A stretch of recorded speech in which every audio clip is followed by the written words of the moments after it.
क्या भगवान ने छोटे छोटे जीवों को मनुष्यों का भोजन बनने के लिए भेजा है? दोस्तों, मांस खाना पुण्य है या पाप? आज मैं आपको इसी विषय में समझाऊंगा। क्या पशु पक्षी, मेढ़ा, बकरा, मुर्गा, मछली, इन समस्त प्राणियों का मांस खाने से मनुष्यों को पाप नहीं लगता है? तो आइए आज की इस वीडियो में समझते हैं कि छोटे छोटे जीवों को मारकर खाना कितना सही है और कितना गलत। आजकल ऐसे हजारों लाखों लोग मिल जाएंगे जो मांस खाने को सही मानते हैं। वो कहते हैं कि ईश्वर ने इन सब चीजों को हमें खाने के लिए ही बनाया है, अगर हम खाएंगे नहीं तो इनका होगा क्या?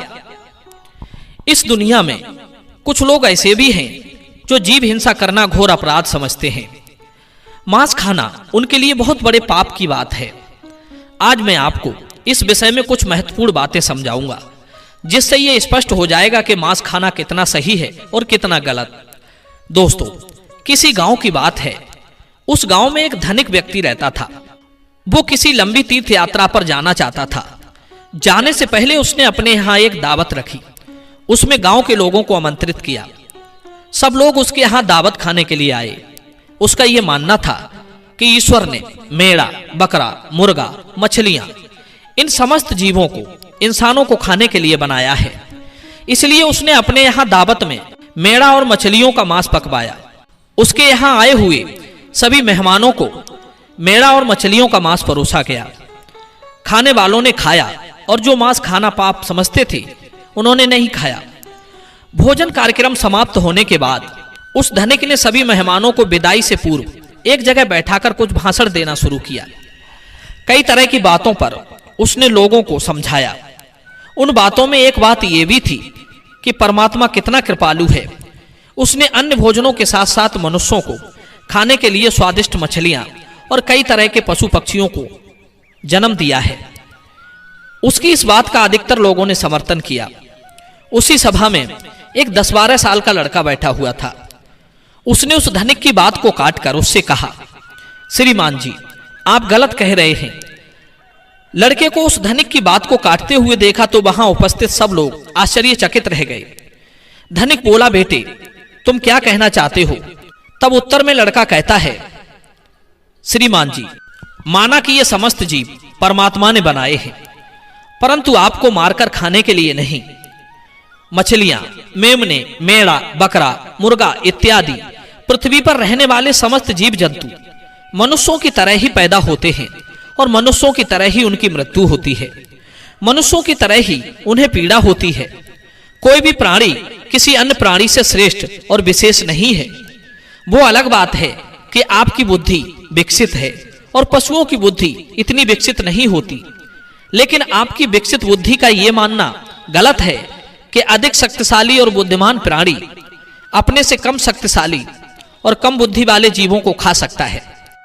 यह कहना गलत है कि ईश्वर ने ये मूक प्राणी हमारे भोजन के लिए बनाए हैं।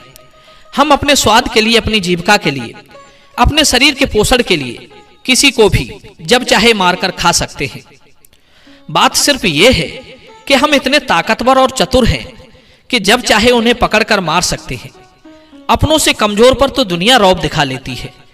इसका मतलब यह नहीं कि वे आपसे कमजोर हैं, आपकी पकड़ में आ जाते हैं तो भगवान ने उन्हें आपके खाने के लिए बना दिया है। जरा सोचो, मच्छर और पिस्सू हमारे शरीर का रक्त पीते हैं। उन्हें हमारे शरीर का रक्त बहुत अच्छा लगता है। शेर, चीता और भेड़िया, उनको भी हमारे शरीर का मांस बहुत स्वादिष्ट लगेगा और वे जब चाहें हमें पकड़कर हमारा शिकार भी कर सकते हैं।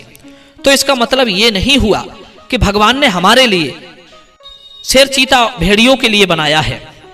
यदि आप ऐसा मानते हैं तो फिर शेर, चीता, भेड़िया से अपनी रक्षा क्यों करते हो? आपका भोजन भगवान ने मेमना, मेढ़ा, बकरा, मुर्गा, मछलियों को बनाया है तो शेर, चीता, भेड़ियों का भोजन आपको जरूर बनाया होगा। दोस्तों, ये उन मनुष्यों की अज्ञानता का नतीजा है जो दया से रहित हो चुके हैं, जो अपने से कमजोर, दुर्बल और मूक प्राणियों को पकड़ लेते हैं और फिर उन्हें अपना भोजन मानते हैं। अगर आपसे शक्तिशाली प्राणी आपको पकड़कर अपना भोजन माने तो आप बचने के लिए क्यों छटपटाते हो? उसे अपना शरीर क्यों नहीं खा लेने देते? शायद है भगवान ने ही आपको उसका भोजन बनाया हो। उस छोटे से लड़के का जवाब सुनकर धनिक का मुंह बंद हो गया। सब लोगों ने ताली बजाकर उस बच्चे के जवाब का समर्थन किया। लड़का बोला, सुनो, मैं तुम्हें भगवान श्री कृष्ण का एक और उपदेश सुनाता हूं। एक बार भगवान मुरली मनोहर एक पेड़ के नीचे बैठकर मुरली बजा रहे थे। तभी विपत्ति का मारा एक हिरन तेजी से भागता हुआ आया और भगवान श्री कृष्ण के पीछे छुप गया। वो मृग बहुत ही घबराया हुआ था। मृग को अत्यंत भयभीत देखकर भगवान ने मुरली बजाना बंद कर दिया और उस मृग से पूछने लगे, हे मृग, तुम इतने व्याकुल क्यों हो? तुम्हें क्या दुख है? किसके डर से तुम छुपने का प्रयास कर रहे हो? श्री कृष्ण मृग से ये पूछ ही रहे थे, तभी हाथ में धनुष मार लिए वहां एक शिकारी आ पहुंचा और बोला, ए बालक, इस मृग को मुझे दे दे, ये मेरा शिकार है। मैंने इसे आखेट बनाने के लिए काफी दूर से इसका पीछा किया है, इसलिए इस पर मेरा अधिकार है। शिकारी की बात का जवाब देते हुए भगवान श्री कृष्ण बोले, अये व्याध, किसी भी जीव पर किसी का अधिकार नहीं होता। हर जीवित प्राणी पर केवल उसका ही अधिकार होता है। व्याध कहता है, नहीं नहीं, ये मेरा शिकार है और मैं इसे मारकर इसके मांस को पकाकर खाऊंगा। तब श्री कृष्ण कहते हैं, अबे निर्दयी प्राणी, किसी को मारने का अधिकार तुम्हें किसने दे दिया? ये अधिकार तो उसको भी प्राप्त नहीं होता जिसने उसे जन्म दिया है। किसी भी जीव को मारना पापों की श्रेणी में आता है। क्या तुम धर्म को नहीं मानते? तब शिकारी कहता है, ए मनमोहक बालक, मैं तेरे जितना ज्ञानी तो नहीं हूं, पर इतना जानता हूं कि मांस का भोजन करना पाप नहीं है। जीवों को मारकर मैं उन्हें त्रियक योनि से आजाद करता हूं। फिर आपको क्या आपत्ति है? वैसे भी कोई ना कोई इन्हें मारकर खा ही जाएगा। अगर जीव हत्या पाप है तो राजा लोग इन्हें मारने का शौक क्यों रखते हैं?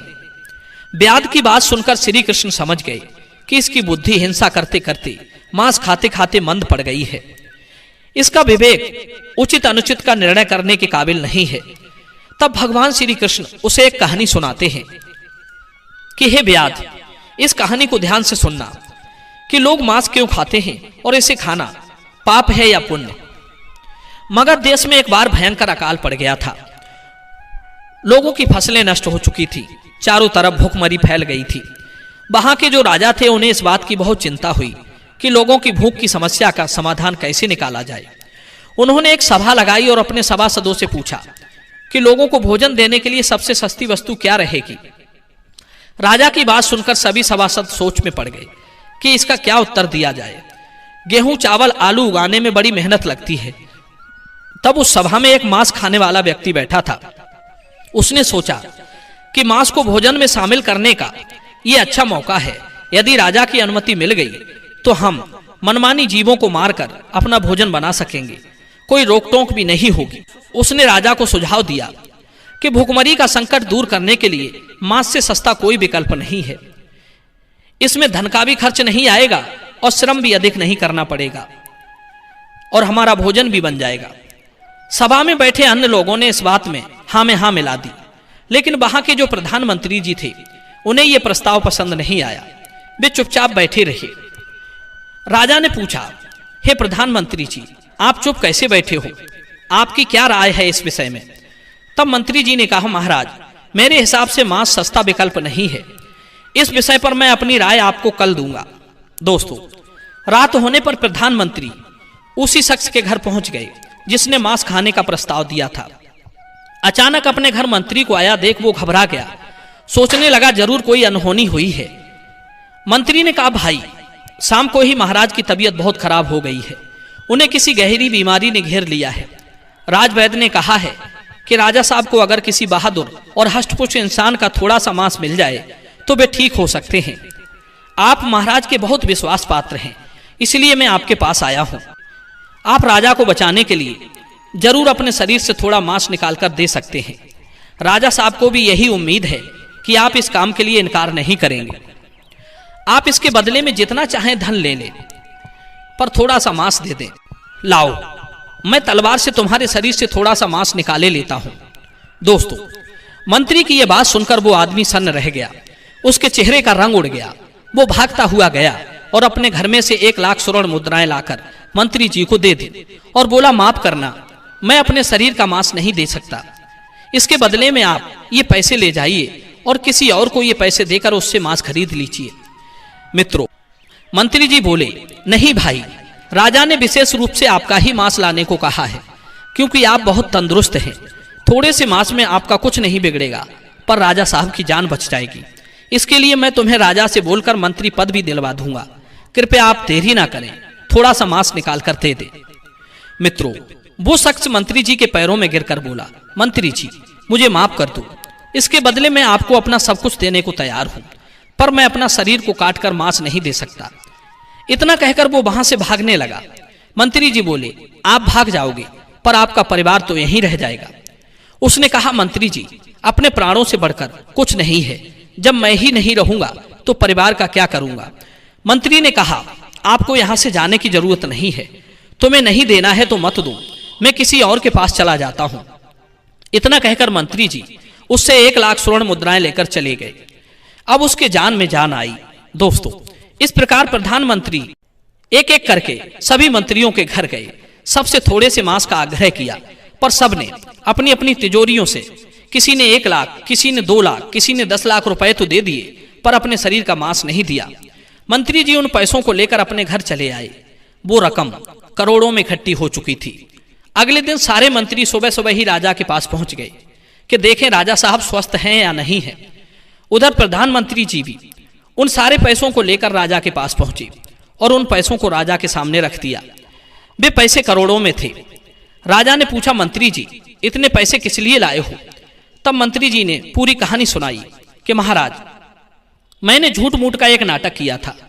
मैंने उन समस्त मंत्रियों से ये कहा कि राजा साहब की तबीयत बहुत खराब है, यदि उन्हें थोड़ा सा मनुष्य का मांस मिल जाए तो वे ठीक हो सकते हैं। महाराज, सारे मंत्रियों ने मुझे इतने पैसे तो दे दिए, पर आपके उपचार के लिए अपने शरीर से थोड़ा सा मांस नहीं दिया। कल लोग सभा में मांस का भोजन बहुत सस्ता बता रहे थे। अब आप ही सोचिए कि जीवित प्राणी का मांस कितना सस्ता है और कितना महंगा, कि थोड़े से मांस के लिए करोड़ों रुपए देकर उन्होंने मांस देने से इनकार कर दिया। मित्रों, मंत्री जी की बात राजा के अच्छी तरह समझ में आ चुकी थी। इधर भगवान श्री कृष्ण ने उस शिकारी को समझाया कि देखो, अपना शरीर सबको प्रिय होता है, चाहे वो मनुष्य हो या कोई पशु। सबके मांस की उतनी ही कीमत होती है, सबके प्राण उतने ही मूल्यवान होते हैं जितने कि आपके। इसलिए किसी के शरीर को कष्ट नहीं पहुंचाना चाहिए। मनुष्य के जब अपने प्राणों पर आ बनती है तब तो उसे अपना शरीर बहुत प्रिय लगता है। दूसरे जीवों को मारने में वो एक पल भी नहीं लगाता, क्योंकि वो दर्दनाक पीड़ा उसको होती है, आपको नहीं। जिस दिन आपको होगी उस दिन मांस की कीमत आपको समझ आ जाएगी। दोस्तों, मैं उम्मीद करता हूं कि भगवान लोगों की मानसिकता को बदले, उन्हें इस बात का एहसास कराए कि जीव हिंसा मनुष्य के समान ही अपराध है। छोटे से लेकर बड़े जीवों को जीने का परमात्मा ने पूरा अधिकार दिया है। उनका जीवन व्यर्थ नष्ट ना करें। अपने से थोड़े से आनंद के लिए, थोड़े से स्वाद के लिए उनका जीवन ना लें। सबको उतना ही कष्ट होता है जितना कि आपको। दोस्तों, मैं उम्मीद करता हूं कि यह कहानी, ये विचार आपको जरूर पसंद आए होंगे। यदि वीडियो पसंद आया हो तो आगे भी शेयर करना। मिलते हैं अगली वीडियो में एक नई चर्चा के साथ। आप सभी का बहुत बहुत धन्यवाद। जय श्री कृष्ण। दोस्तों के साथ शेयर करें और चैनल को सब्सक्राइब जरूर करें। धन्यवाद।